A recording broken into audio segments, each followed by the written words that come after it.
I did that. Like leg day, come on. Proof. I go gym 5 days a week, but honestly, I don't always feel motivated.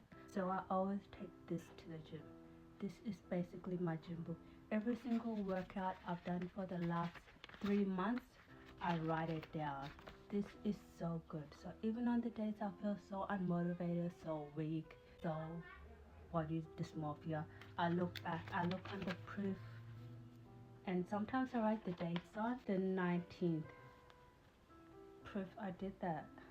Like, what? Leg day, come on. Proof. And you can't even lie like you wrote that down 2 months ago. Like, you didn't write that down not to do it. This is so motivating, and I think I will be keeping doing this for a long time because it really works for me.